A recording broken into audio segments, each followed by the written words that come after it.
couple things I'm just trying to. We've done some work in the past, just me being a promoter, and then with COVID happening, I kind of just started doing this. I should have been doing it 10 years ago. I just,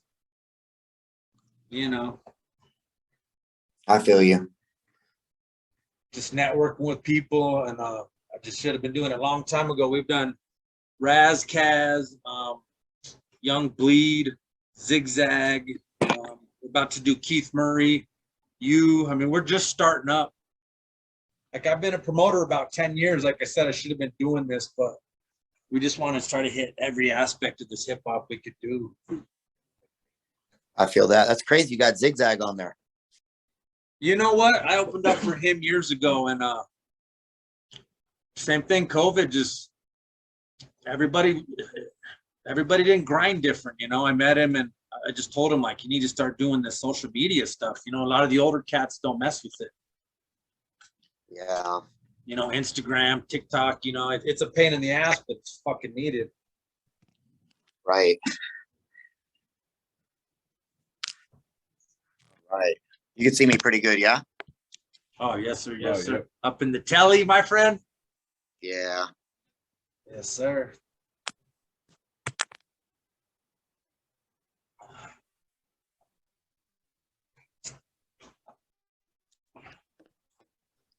You guys got me on that wide. You got it on wide, right? Okay. We got you split. Can you see the split? Well, it shows me differently, but it's all good. As long as it's set up how you like it, I'm good. Yeah, we can see you fine. You're fine.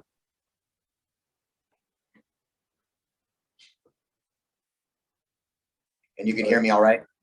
Yes, sir. Okay. All right, let's rock and roll, man. Hit play. Let's roll, baby. Good. Okay, 1, 2, 3. Welcome, welcome, welcome. We good? Yep, we're good. Caffeinated Creator, episode 5, with the legendary Left Coast artist, West Coast Vampire. How you doing, my dog? Doing well, man. Thanks for having me on the show. No problem, my friend. I'd like to introduce you to my DJ. What's up? What's up? DJ Styrofoam Cup. Hey, Grizzlies were the best competition for the Warriors this year, in my opinion, bro. It was a close one, man. They could have went either way. Yeah, they're saying Zion's getting in shape. That Pelicans team looks tough too, man. A lot of young studs on there. Right. Real talk. All right, man. I want to cut right into the business here.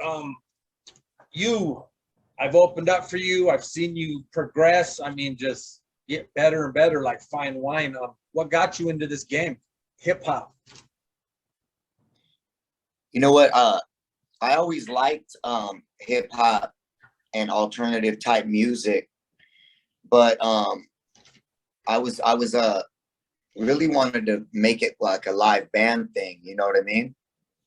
And as a drummer and a bassist as a kid, I was like, man, I want to add that live element to the hip hop. You know what I mean? Without that rock vibe, I wanted just the hip hop vibe, but with the band. So I always just aimed for that, man. Just always kind of like wanted to do something different. I never wanted to be similar to anybody. I wanted to do like a gothic, NWA meets gothic, meets like a Jim Burton movie, like a Tim Burton movie, like a Danny Elfman soundtrack meets lyrical hip hop. That really was like an inspiration to me, That's actually dope right there. So some Edward Scissorhands type. Yeah, 100%. Actually, that movie in particular. So you got lucky on that guess, because that music in that movie is just fantastic, Oh, I'm a Burton fan. Johnny Depp. Okay, so how'd you get your name? Let's talk about that. That's a very interesting hip hop name, my friend. Yeah.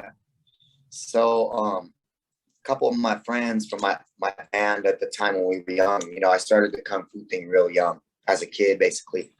And we were in my backyard, bro, hot day, smoking weed, chilling. And I have a Japanese garden back in my little backyard. And one of them was like, we should film a little mini, like, kung fu movie back here, like a Japanese style karate movie or a kung fu movie. And my other friend was like, we could film a vampire movie out here. And then one of them just looked at me and was like, bro, you're the kung fu vampire. What was I thinking? And I was like, that's pretty dope. And then here's the thing a lot of people don't know.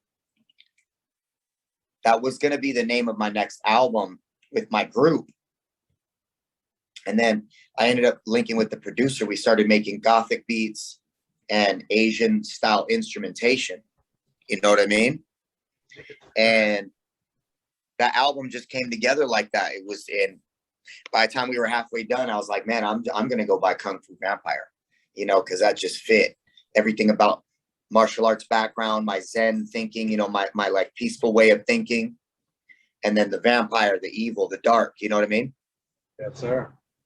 See, I've seen your look evolve too. I opened up a few years ago. You had the whole get up on. Now I'm seeing you're more GQ. What happened? This is how I look normally. I just change it up all the time. You know what I mean? I'm always just like, whatever's comfortable. Like, also, I grew my hair. This is still the same hair length as when I was slicking it back. But this is my hair with nothing in it. So I'm like, just being more natural. Like, yo, this is me if I don't have to do nothing. You know what I'm saying? So just more things to be more comfortable and focus on being a dad, focus on the quality of the music and not focusing on like 10 years ago when I put on the paint or focusing on doing my hair and contacts. Like I can just be with the crowd and worry about the music and focus on that. And that's kind of how this look evolved. Let's go, man. Salute. Go ahead, my dog. Thank you, brother. How many albums have you put out? And what is your favorite one that you have put out? So I'll have to count them off with you. So my first album was Spacebar under a different name with a group. Then I re-released it as Kung Fu Vampire because it was a solo project of mine. That was in 2000. Then I put out a compilation called Womb Till Tomb. So it's not really my album, right? It's me and my friends. Then the first big real Kung Fu Vampire album was called Bloodbath Beyond. And then Dead Sexy was the one that kind of grabbed a lot of people. A lot of people know that album. Then Love Bites. Then there was Reanimated, Look Alive, Come Dawn, which is my latest full-length album. And then I did Double Dragon with Buckshot. So 9 full projects, but really like 6 full-length albums of mine. You know what I mean? 6 albums. So my favorite is Come Dawn by far. Like my most recent full-length album on my own is by far my favorite. Highly recommend it. I actually like songs on there that I listen to. So I'm like, that's how I know, you know? Let's repeat that title for the fans again, my friend. Come Dawn. Everybody's getting Come Dawn. And there's some bangers off there for real, man. You've evolved, like your style's just boom, boom, boom, you know? Thank you, bro. I feel like the next one will be even better. So Continued evolution. 1986, I'm really feeling that track.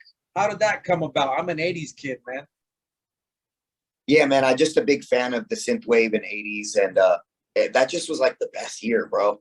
I mean, I have personal reasons why I love the year, but just that year, bro, like Goonies, Back to the Future, around 1984 to 88 was just like the era for music. I'm a big synthwave, synth pop, indie pop fan from that era, you know?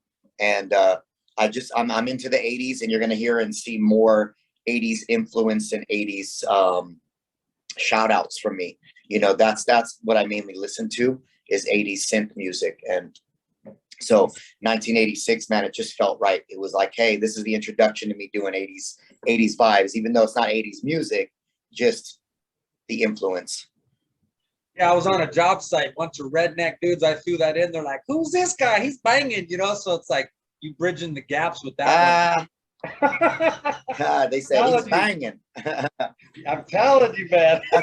Hey, it's nice to get rednecks and different people into it. You know what I mean? Hey, you know?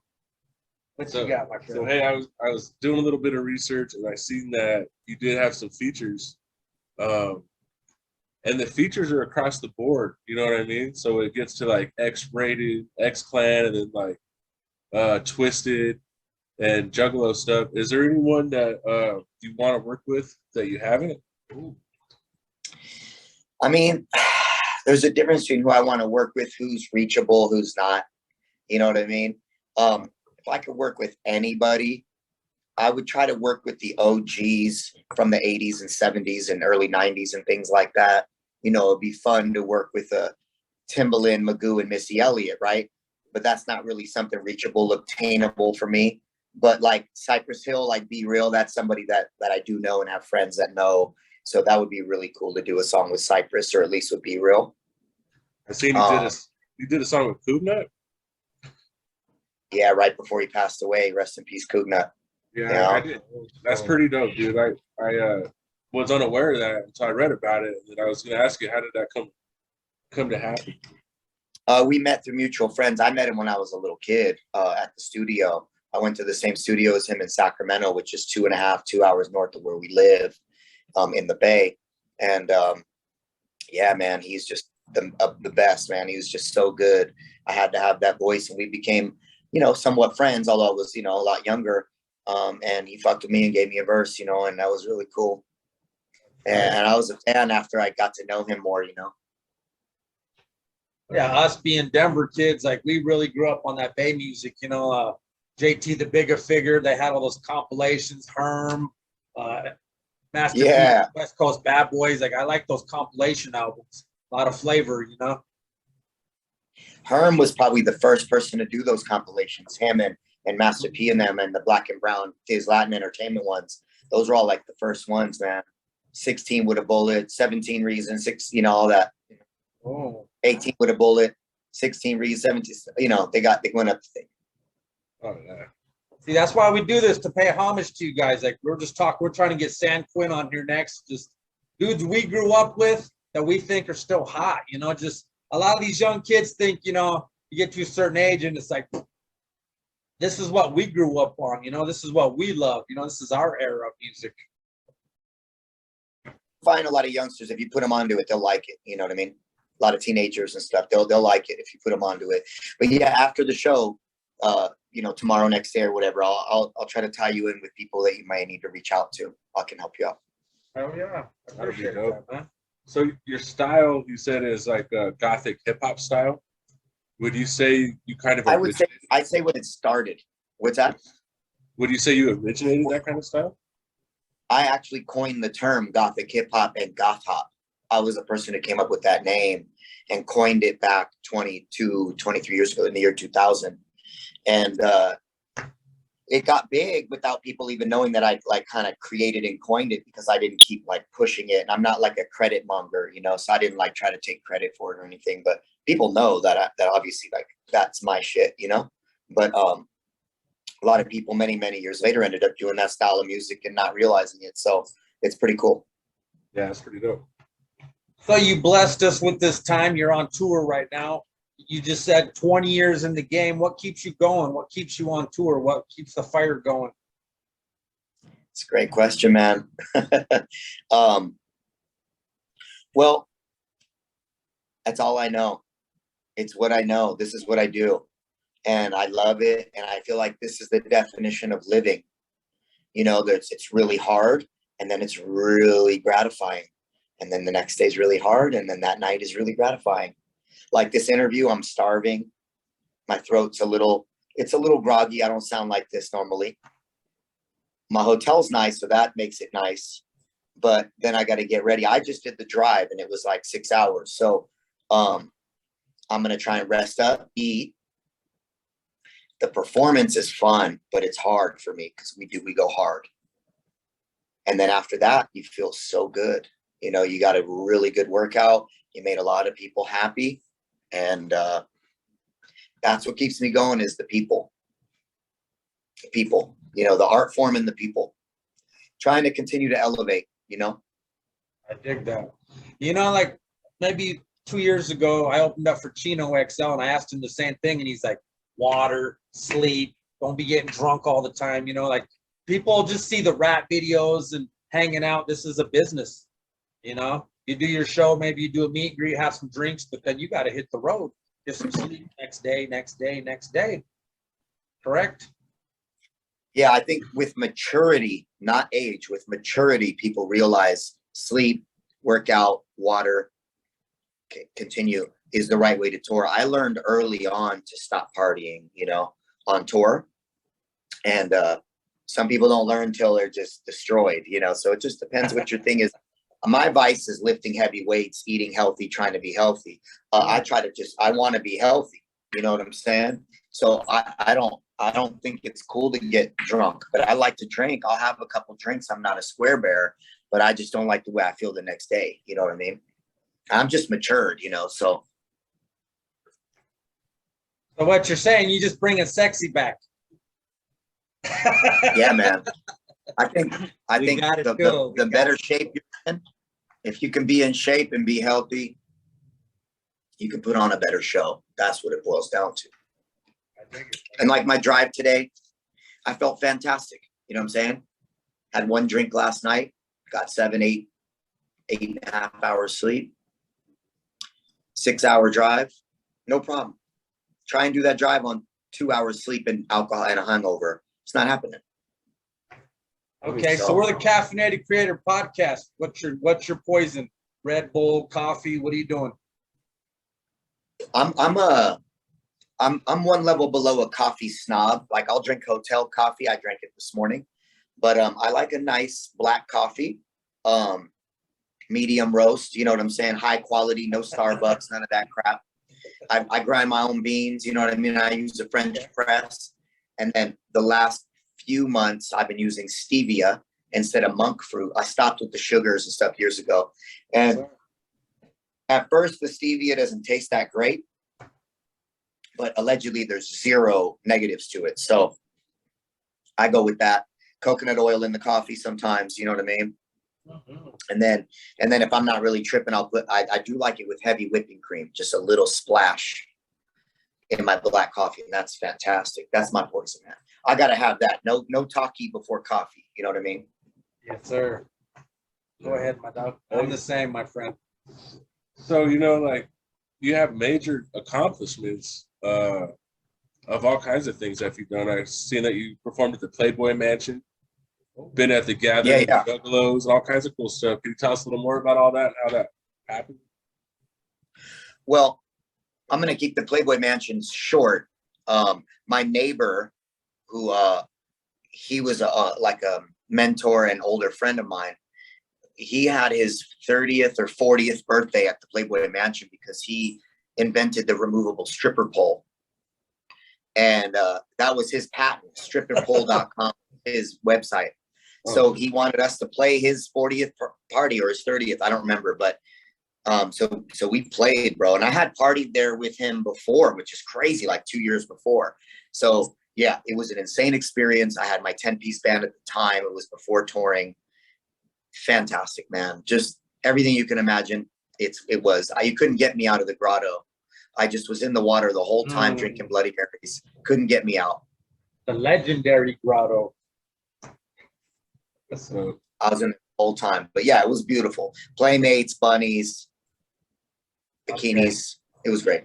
Do things still happen over there since Hugh Hefner died, or is it kind of, do they sell? I'm curious myself. I haven't heard about that. I'm curious. So if you find out, let me know. I don't know that. As far as the gathering's amazing. That's just like the pinnacle of quality people and wild people. And some people say they're not quality. That's bullshit. They're awesome. I mean, it's like, for me, I mean, I can't just walk around by myself, but I do. I have. I could walk around and just, you know what I'm saying? In their world, I get a lot of love. And to be able to walk around like that and have people not disrespect you and just be like, kung fu, and give you hugs and high fives and things, it's real nice, bro. They're a humble group of people, and they're awesome. They love you. They love you. If they hate you, man. Just be genuine and they'll fuck with you, For sure. That's just good life advice, period. You heard it from the fool right there. Okay, so let's give a shout out. Who you on tour with? What's your openers? Well, so it's different openers in every city. So we didn't bring anybody out with us. Oh, okay. Tonight's the last night of the show. So there's been too many good ones to name. And I know in Reno we had our homies Ill Tricks and Firing Squad out with us, and that was Firing Squad's first show in years together. But yeah, there's tons of different openers every night, man. But on my tour, it's my drummer, engineer, producer, co-producer, Chris Action Paxton. Everybody knows him. If you see me, you see him. He's on the drums.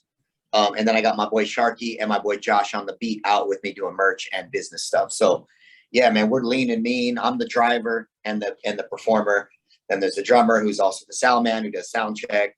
And then you got the other two guys doing everything else. So it's been fun, but we haven't been out in 3 years. So it's like we never left, but you know, we got new guys out with us, which is fun for them. So Honestly, that's why I got at you. I saw you posted you haven't been out in 3 years and just blew my mind. You know, I'm all about pumping people and giving them their flowers while they're here, man. You are a hip hop legend, my friend. thank you, brother. I appreciate that. So do you Appreciate plan that. on A lot of coming to people. Denver? Yeah, so we're looking to tour. We get a lot of offers all over the country and Canada, Mexico, Europe, but we're looking to do this next year US tour late fall, maybe October, November at this point, depending on how quick we turn around and book it. But Denver is almost always has to be in that, you know, that routing. It's gonna happen. The Midwest Amsterdam, my friend. Hey, you got a Mount Rushmore of hip hop rap? Who would I choose? Yeah. E40, straight up, he's on there. That surprises me. That's a legend right there. He slept on. I would say E40. I mean, I want to say Easy-E, but nah, really, it's Ice Cube, honestly. Yeah, he slept on too. You a Wester, baby. Like, I'm such a West Coast guy. Like, my shit is super, it's different than other people's. But yeah, then it's going to be Real for opening it up for the Latinos, you know what I mean? And really just the weed smoking genre. Like, he opened it up for two different groups of people. You know what I mean? He's still killing. So you got Be Real, Ice Cube, E40. And I'm a fan of a lot of newer guys, but I don't think they can be on my, you know, on the Rushmore. You know what I'm saying? Like, I don't think Schoolboy Q can be on there. You know what I mean? They haven't really earned that yet. But to me, they're amazing. It's just, I would want to put them on there, but that's not really how this works. You know what I'm saying? So those three, and then like the fourth or fifth would be like, it's so hard for me, bro. It's so hard. I'm trying to think of who I listen to, you know? It's definitely them three. Man, I almost want to say Busta Rhymes, but not quite. That's the man right there. It's too hard, man. Damn. I kind of want to think of an East Coast guy that would be on there, you know, but it's those three. And then I can't really I almost want to say Scarface as the fourth, but wow. You know, that's crazy. We asked Young Bleed and he said Scarface, Ice Cube, and what blew my mind, he said the DOC from NWA. If he never so I like the DOC as good or better than everybody I just mentioned, but he had one album. You know what I'm saying? Exactly. I like the DOC better than Ice Cube, but one or two albums he can't really be on there, unfortunately, because of his accident. So, but yeah, DOC is amazing. Yeah, DOC is pretty good. How about as far as your style goes, like some of that rapid, fast style? Do you get a lot of fans from other parts of the country that are into that stuff? Yeah, you know, I don't really chop as much as I used to, or as much as people think. Because when they see me live, I'm pretty fast on stage because I'm doing a mixture of new and old songs. But fans really want to hear the chopping. I'm personally not a huge fan of doing it because I feel like a lot of my cohorts, like friends of mine, like Tech Nine, Twisted Insane, these guys, King ISO, there's a lot of guys who can do it phenomenal. And I just like to make music that makes people dance, makes people groove. And I feel like that the chopping stuff's a bit much for that. You know what I'm saying? It's not really for cruising. It's amazing. It's impressive. But yeah, a lot of fans like it. But I personally like the smooth flow, articulate flow, and a sassy kind of characters. You know what I mean? I like to be charismatic. That's so. He is a true hip hop head. That's why we love doing this. I do this as a fan more than anything. You know what I mean? Yeah. Still. So I saw a video of you running around jacking shit with some little girl. Is this your daughter, or who's this girl in the video? That's my daughter. Yeah. That's cool. Getting the family involved. Yeah, that was her first appearance in anything of mine. So that was very cool for me. You know what I mean? That is very cool. Getting your kids involved. I actually brought out Baby Easy and I brought my son, and we got to do Boys in the Hood. It was just like, I felt like I was back in high school, you know, just getting the kids involved, you know? Yeah. So you as an artist, your whole career, what was the song you did that just touches your heart to this day? Like, this is the one, this is my masterpiece. I don't think I've made it yet. I don't think I've made the Like masterpiece yet. It might be on this next record though, honestly. I feel like it's too tough of a question, man. Damn. I like that. Gotta catch them. I think it's still coming. I think the masterpiece is still coming, honestly. Okay, unless I didn't research correctly, have you ever done a song with R.A. the Rugged Man? I have not. We're on the same track. We're on somebody else's track together with Chris Webby and 3-6 Mafia, but we haven't done one of our own, you know. And you're But we are on the track together. You're a fan of his? You guys are cool?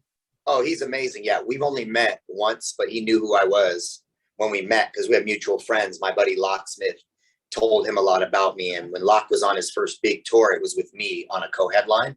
And so RA knows who I am. And I ran into RA at the hotel. We were at the same hotel at the Gathering, 2017 or 18. And he was like, Kung Fu. He said, I didn't think you were going to look like this. So it was pretty funny. You guys got to do a track, man. So I'm real tight with this artist Afro. I'm going to go out of my way to make this happen, man. R.A. the Rugged Man, Kung Fu Vampire. I would love that. Man. Both of those guys are fire. All three of you should get on a track. That'd be something special, man. Is he still representing Afro and helping Afro out or no? Yeah. I don't want to do no spillers. Afro's about to drop his album. I mean, DJ Premier, a couple big names on it, man. That kid Afro reminds me of a 90s dude for his age and where he's at.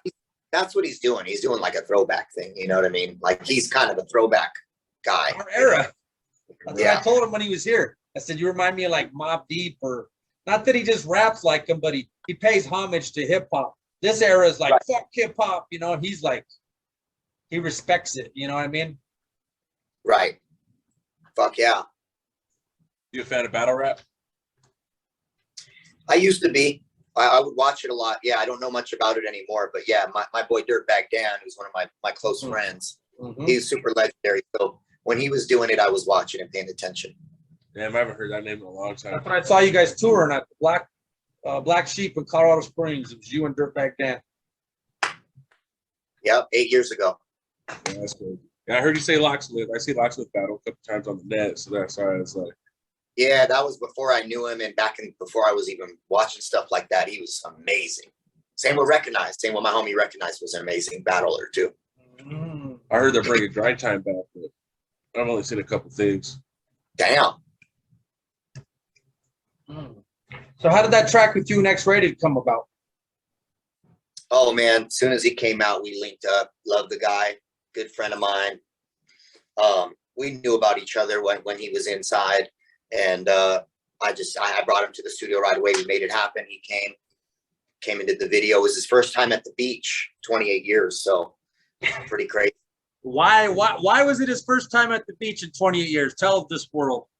Well, he was in prison for 26. So he hadn't gone to the beach that whole time. And when he got out, so 27 and a half years or whatever he hadn't been, you know. That had to have been like a spiritual thing, you know, like a concrete to you know? to never-ending greatness. I mean, it's just like vast. Good for you. You got any up and coming rappers that you could vouch for that you think might make something happen in the near future? Hard to say. There's so many good ones, man. I don't want to say a couple and then leave the other ones out. You know, I really like Donnie Menace from Vegas. Okay. Kind of drawing a blank right now because I'm real focused, but I love Ill Tricks from Reno.